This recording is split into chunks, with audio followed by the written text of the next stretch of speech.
Welcome to Cosmic Disclosure. I'm your host, David Wilckok, and I'm here with Corey Goode. We're talking about the inner Earth, a fascinating sequence of data that we have been covering on this show. So, Corey, welcome back to the program. Thank you.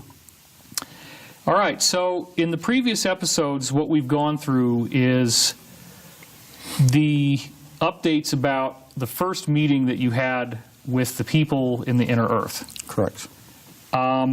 But you have since been taken up there, or taken down there again. Correct. But before that happened, there was a meeting at a secret space program base in the Kuiper belt that I was brought to by the Secret Space Program Alliance. When you say before that happened, you mean before you were brought into the underground before I was brought cities back, again? Yes. Yeah. Before that occurred. And this was a pretty significant meeting. The Inner Earth group that the group I had talked to, that I can now say they are named the Anshar, the group that had the Saturn amulet. Ah. The priestess, her name was Kar-E. And she was going to be present with a delegation of her group. So I was invited and was very excited as well. And her delegation arrived on one of their vessels, I believe, because I didn't actually see them arrive. I just saw them coming in to the main area where we were to meet them, to then escort them through some passageways into an area for the meeting. And Gonzalez and I were, I mean, you could just feel the excitement. They were just beaming with excitement and anticipation. So they hadn't been in contact with the sphere beings before? Yeah. Per the discussion we had in the library, they hadn't had any contact, and this was their first contact with the sphere beings, which they referred to as the Guardians.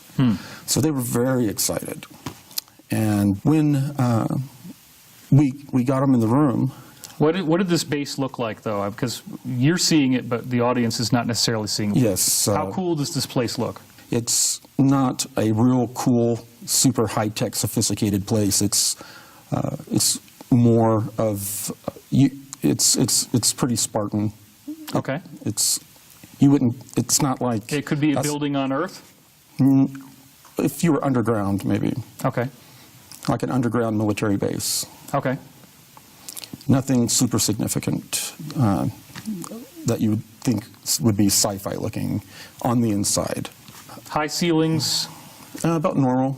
Okay. You know, about, except for the area that we went into, it was a meeting area, presentation hall. It looked like they stored stuff in there back in one area. I wasn't really paying attention to what exactly it was because I was anticipating the arrival of a blue avian. Was it dark or was it brightly lit like a typical hallway with lights? It was well lit. Okay. Yeah. The Anshar delegation comes in. To this meeting room?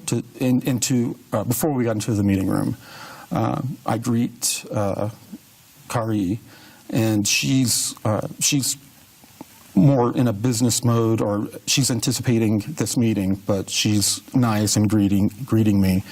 But you know, we immediately walk the path back to where we're going to have the meeting. And Gonzalez knew where we were going. I didn't. So we get back and we walk. It looks like we're walking like if this wall behind us. We walk as if the delegation is going to be facing this wall behind us. And Gonzalez would be kind of like if you were standing right there in front of me, and I was standing about 12 feet away, maybe 15 feet away, facing him. And Kar-E and two others were up in the front, and there were several more with her in the delegation, but they were up to the front. And we were sitting there waiting for Rautier to appear, and to our shock, a triangle triangle-headed being appeared.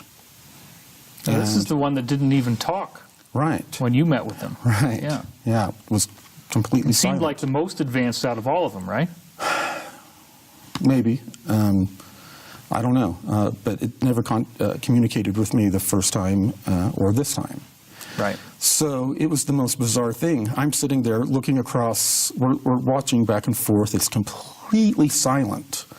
The triangle head being, as I described before, was 10 feet, 11 feet tall. Gosh. And its head was as wide as its shoulders, if not just a little bit wider. It was very thin. Its arms and legs very thin. And it seemed almost as if it was in, not really water, but it was just slowly just waving. It was very strange. Its legs and its arms. And as last time, it has 3 fingers and 3 toes, and it was up on its toes like tripods, and they were doing like this. And they had a completely silent exchange that went on for some time. It's really almost impossible to judge time accurately. It went on for some time, and they were just sitting there looking at each other, and you would, there was, the only movement was the slight movement of the triangle head being, and Gonzalez and I keep looking at each other and looking back and forth, and you would see some slight mannerisms here and there, and then it was over, the triangle head being. How long did this silence last? It may have been Subjective. anywhere from 30 to 40 minutes. Wow. Subjectively. I mean, it went on for a while. And you didn't get any intuitive hits on what they were talking about? The only intuitive hits I was getting, I wasn't feeling anything from the triangle head being, but I was feeling, I felt some anxiety come up, I felt excitement, I felt a little bit of confusion and different things, but I did not know what those emotions were associated with content-wise in the conversation, because we were not privy to the interface that was going on between the two. After this had ended, and the triangle head being just, it's like you change a radio channel, and it's gone. It just winked out? Mm-hmm. Was it a fade, or was it just a sudden disappearance? Winked out, gone. Huh. The delegation was excited, but at the same time there was some intrepidation and a little bit of, they were upset a little bit. And no time for small talk. They had a meeting with that same Inner Earth Council that I had originally met with for the first time with Gonzalez, that we spoke of in previous episodes. They had to rush back and meet with that group. And as they were walking back... was it only the Anshar that actually were granted the meeting with the triangle head being? The Anshar were there, and there was one other group there. Which amulet did they wear? The star. Okay. But they were very far in the back. They were moving quickly to get back, and as I was leaving, I was asking, how it went and trying to make, small talk. And Kari said that, she said it went well, but, they learned quite a bit of things they had wanted to know for a long time, and they were a little bit disturbed to hear from the Guardians that, from the Guardians' perspective, they had not been proper stewards of this planetary sphere. Whatever else information she had gleaned from that interface, she was taken back very quickly with her to this meeting. I don't think anybody would be in a better position than you to speculate what that means. Why were they not good stewards of this planet? Well, the inner Earth groups that, I guess their rationale for the way they have interacted with the surface population that we've discussed, the deception at times, using certain parts of the population as pawns, and not all of them, but certain other inner Earth groups using surface population as pawns in this ongoing conflict with these, what they referred to as genetic farmer races that had come in. And I assume that there was quite a bit more on that topic that was shared with them.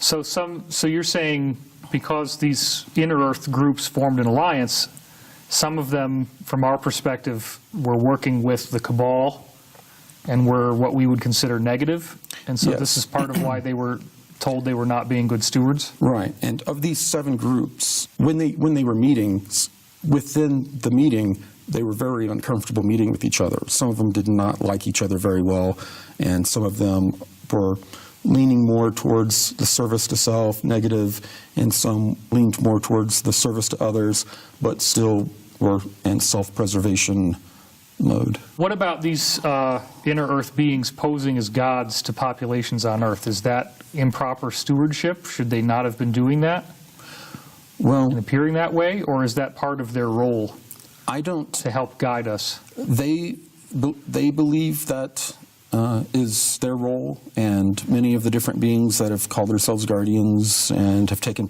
part in all these different things believe that's their role. Whether the Sphere Being Alliance agreed, I don't know. When she left, Gonzalez later contacted me and told me that when they left that meeting with the Guardians, the meeting that they had with the Inner Earth Council was the last one that those 7 groups had together. Was Gonzalez part of that meeting? No.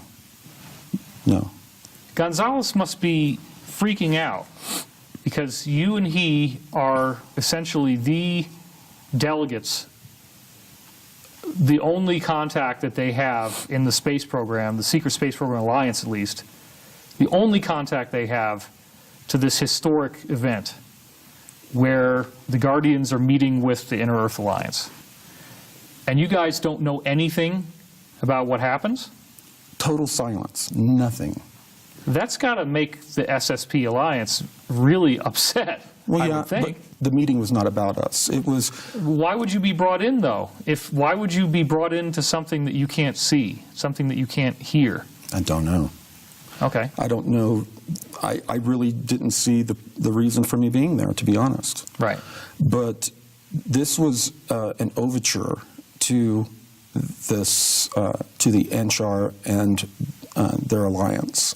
They've been having them out to these Kuiper Belt bases for some time. So there's been this political relationship developing for some time. You're saying the SSP Alliance has been bringing out the Inner Earth beings to the Kuiper Belt for some time. Right. There had been several meetings that Gonzalez had with the Inner Earth groups and the SSP Council Alliance. And you had said when you went into some of these underground caverns like the Gardens that you're seeing classic 1950s flying saucer type shapes flying around Right. and flying through rock. And in that trip, they had actually given Gonzalez a ride back in one of their craft to this very base.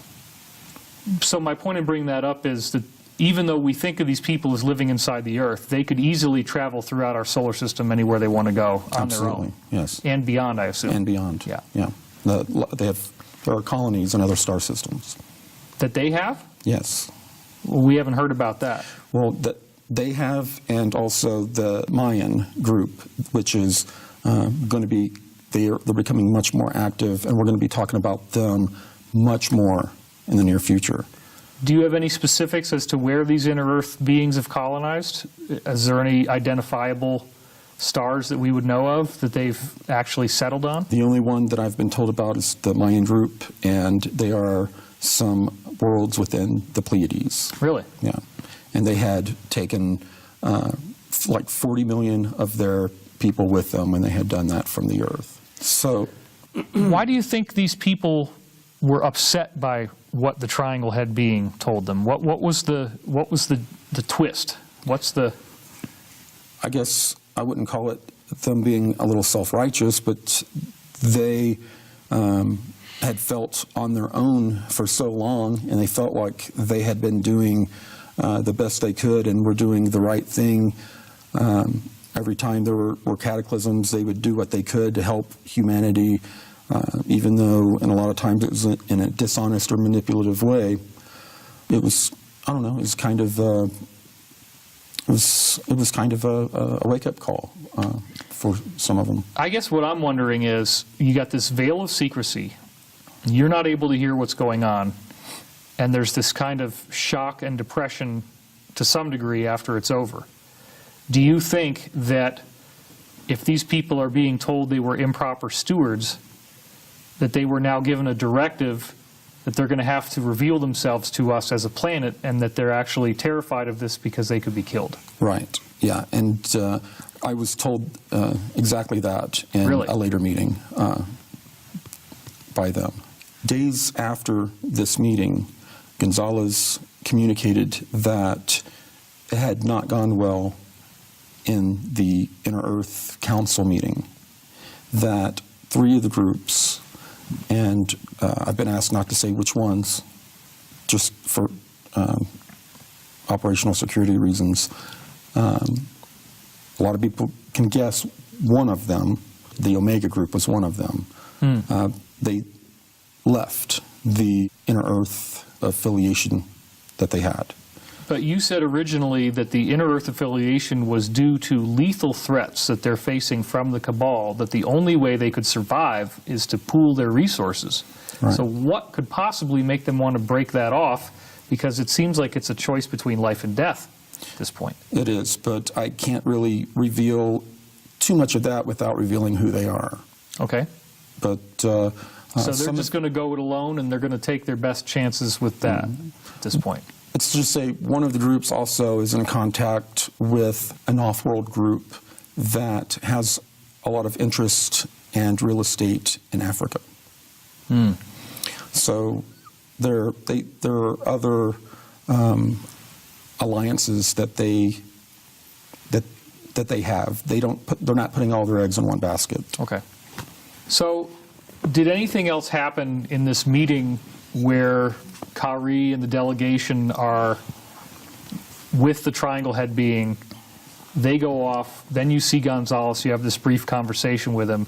Did anything else happen at that point, or did you just get returned? We briefly had some discussions about what was going on in the different secret space program alliance, some of the scuttlebutt that was going on between the groups. The secret space program alliance and the Earth Alliance, there's both alliances are made up of loosely knit groups, and there's a lot of politics, there's a lot of different agendas, so there's always quite a bit of interesting little scuttlebutt to hear. So we usually. Is it something that you can't share with us? It's somewhat off topic, but it had to do with military intelligence. Lower secret space program recently broke away from the secret space program alliance, and is now it appears that they're positioning themselves to be disclosed in a similar way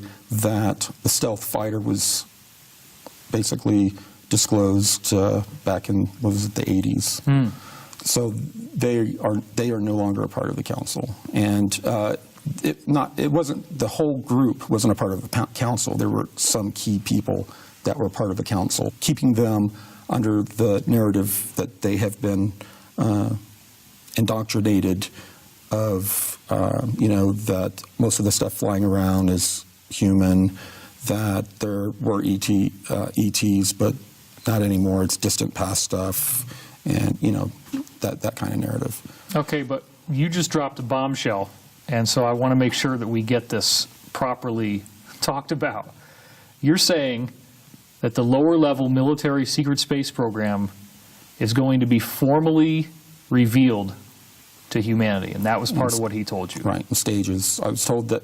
So are we just talking about the X-37B, the little space shuttle thing that flies up and then orbits the Earth and a year and then lands again? This will most likely be up to the level of the different space stations we have in near Earth orbit that are probably about 30 to 50 years more advanced than the International Space Station, that they fly to a couple times a month to service, and they'll probably start off with that type of information. What else could it go into? Do they have the ability to fly around our solar system? On that level, they do, but it's not in the short time period that the higher space program has. So, but that could be disclosed. If this program is disclosed, then what you're saying is that we could be told on a global level that the military has craft that in their own time, which is obviously not as fast as the SSP, right, they could travel around the solar system. Right. Well, and I've basically I was told that there are a number of lower SSP insiders that are being groomed and coached to unofficially released from their 20-year non-disclosures. Now, why would these people want to say that there are no extraterrestrials and that it's all us? What's the game plan behind something like that? It's a partial disclosure narrative that some of the groups are working to push, and it's already unfolding in front of our face. And you can see it in the shows, the commercials. Well, we've discussed, you and I, not on camera yet, but we discussed this shocking X-Files pilot episode of January 24th, which airs 3 days after the CIA does a limited hangout disclosure on their own website. And that X-Files episode is basically saying there's hardly any ETs, that it's all us. That's the big thing that Mulder keeps saying. We've been deceived this whole time. It's man, it's man. So you're saying that that kind of content, like the X-Files, is part of a disclosure narrative that they're deliberately trying to put out there? Yes, that X-Files, that narrative is the exact narrative that most of the Space Command people have had given to them over decades. And how could somebody be naive enough to believe that? I mean, I'm not trying to insult them, but seriously, how could they believe that there are no extraterrestrials? I could walk out the door right now and find more people that don't believe them than do, just because of the conditioning from mainstream media. Yeah, but these guys are flying. You said they have craft that can fly throughout the solar system. There's pyramids on Mars. There's a face on Mars. What do they think that is?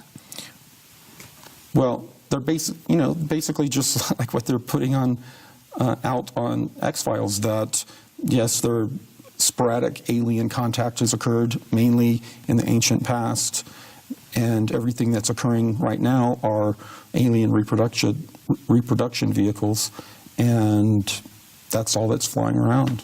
Aren't they going to see secret space program assets? They do. What do they think that is? They're told that they are concept vehicles, not to speak about it, not to put them in their reports or logs. How bizarre. Yeah. Well, I do know an insider who's one of the top guys that work with Richard Hoagland, and he believes this whole thing, absolutely, and it's kind of shocking. Oh yeah, I've had people ready to punch me in the face. That they're at the top of the pyramid. That's as high as it goes, and yeah. So you have this conversation with Gonzalez before you leave, and this idea that the actual lower-level military secret space program will be disclosed, that it's underway, the plan is underway, including these insiders getting ready to be coming forward. Correct. Was there anything else that you talked about with him before we get to the next meeting that you had? That should pretty much button it up. Okay. So your original meeting that we did a bunch of episodes about, of seeing people in the inner Earth, you said that took place in September. So when was the second meeting in the Kuiper Belt?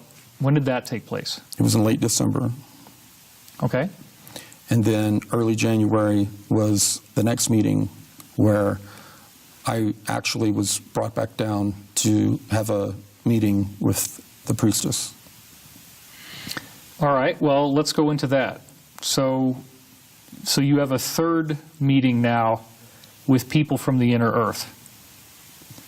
So tell us about where does this meeting take place, first of all?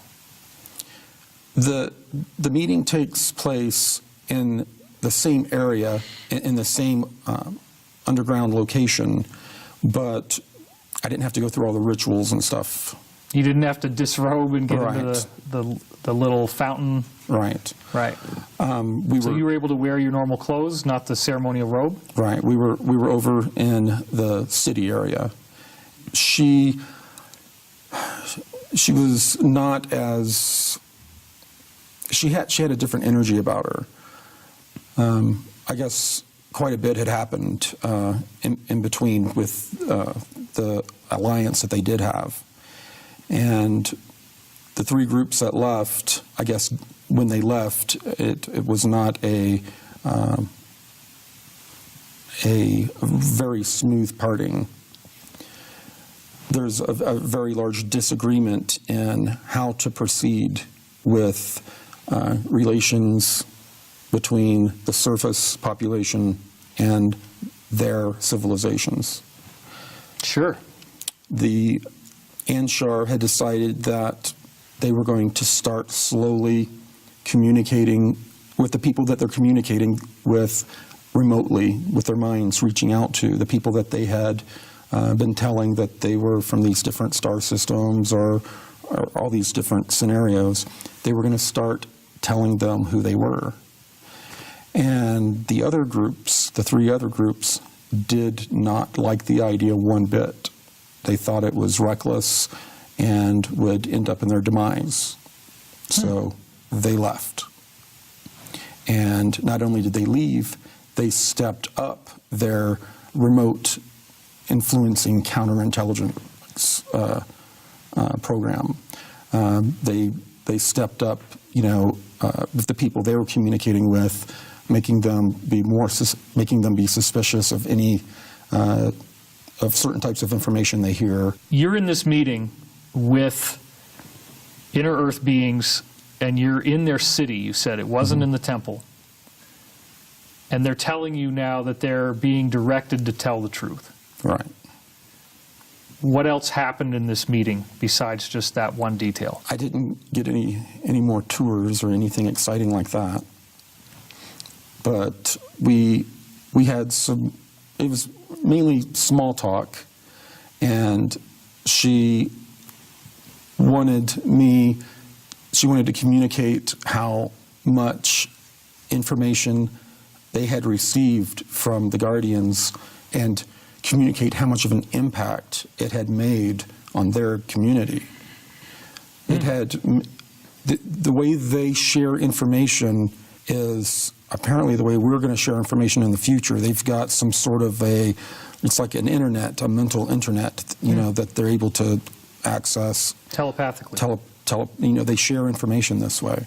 And imagine if you have a data dump like that they got their data dump from the Guardians, and it hit the whole inner Earth internet. So since that time, she said that the various cities, it's been buzzing. Well, you mentioned some negative things, that they're not being good stewards. Right. And you've mentioned that they were told that they had to be more truthful with us. Right. So what are they excited about? What's the positive? What was the thing that got them buzzing? That I'm not sure I understand. Apparently they have a new mission or direction. It's appearing as though this new direction and mission is going to be more direct, maybe not more direct open contact, but more direct influence and in a positive way with the surface population. We may have more open contact with them before we start having contact with non-terrestrials. Was there another reason for these beings, the inner Earth beings, to be so excited after this contact with the Triangle Head being took place and the Sphere Alliance? Do you think part of their excitement was just that they finally have reconnected after this long absence? Well, this was a group that they revered, but the excitement was they had received a lot of information, and receiving a lot of information from a group that they had not had contact with ever, but had revered. I mean, how excited would you be right now if you finally got to get face-to-face contact with some of these beings? That's true. You know? I mean... So it's the same thing. Yeah. So was there anything else of significance that happened in this particular meeting? Not of real significance other than what we were talking about. She did tell me that there's going to be a lot more contact between her and I, and that there was going to be more and more contact with this Mayan group. And sure enough, this Mayan breakaway civilization group is showing up everywhere. The last time I was at a briefing at the Kuiper Belt, this Kuiper Belt base, is one that I've been to a few times now. I had never seen them there. They were there. They were wandering around. And Gonzalez says he's starting to see them all over the place. So I guess they are starting to take some sort of a larger role. And what that role is, I have not been totally briefed on yet. Well, this is really fascinating, and I thank you for continuing to suffer through all the incredible stuff. You had helicopter circling your house 5 times, black helicopter buzzed my house, and you're hanging tough, you're still here, you're still doing the show, so I really thank you for participating. Yeah, the day after I had a SSP meeting it had to do directly with the lower secret space program. My house got orbited 5 times by a Chinook helicopter, and I got it all on video. Yeah. Well, thank you, Corey, and thank you for watching. This is Cosmic Disclosure. Fascinating information as always, and we'll see you next time.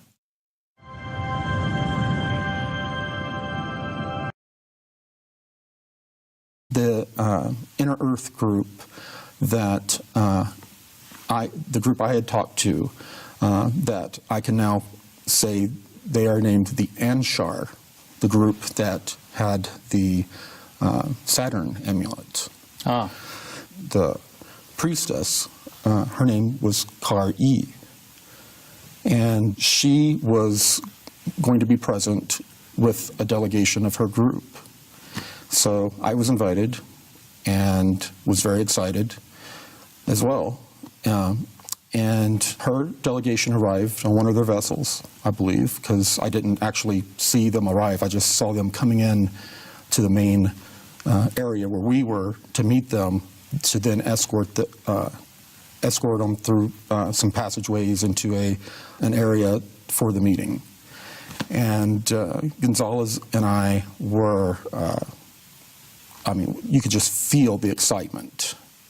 They were just beaming with excitement and anticipation. So they hadn't been in contact with the sphere beings before? Yeah.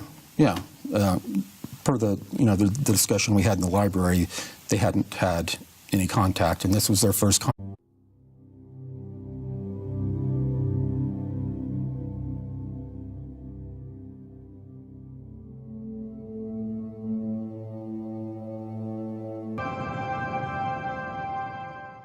Welcome to Cosmic Disclosure. I'm your host, David Wilckok, and I'm here with Corey Goode. We're talking about the inner Earth, a fascinating sequence of data that we have been covering on this show. So, Corey, welcome back to the program. Thank you. All right, so in the previous episodes, what we've gone through is the updates about the first meeting that you had with the people in the inner Earth. Correct. But you have since been taken up there, or taken down there again. Correct. But before that happened, there was a meeting at a secret space program base in the Kuiper Belt that I was brought to by the Secret Space Program Alliance. When you say before that happened, you mean before you were brought into the underground Before I was brought cities back, again? Yes, Yeah. before that occurred. And this was a pretty significant meeting. Yeah, this is the one that didn't even talk Right. when you met with them. Right. Yeah. Yeah, it was completely It seemed silent. like the most advanced out of all of them, right? Maybe. I don't know. But it never communicated with me the first time or this time. Right. So it was the most bizarre thing. I'm sitting there looking across, we're watching back and forth. It's completely silent. The triangle head being, as I described before, was 10 feet, 11 feet tall. Gosh. And its head was as wide as its shoulders, if not just a little bit wider. It was very thin. Its arms and legs very thin. And it seemed almost as if it was in, not really water, but it was just slowly just waving. It was very strange. Its legs and its arms. And as last time, it has 3 fingers and 3 toes. And it was up on its toes like tripods. And they were doing like this. And they had a completely silent exchange that went on. Anshar delegation comes in. To this meeting room? Before we got into the meeting room, I greet Kari, and she's more in a business mode, or she's anticipating this meeting, but she's nice and greeting me.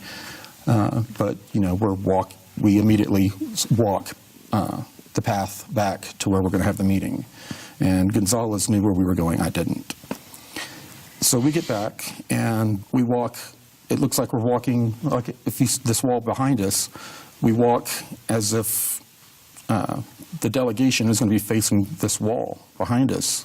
And Gonzalez would be kind of like if you were standing right there in front of me, and I was standing about 12 feet away, maybe 15 feet away, facing him.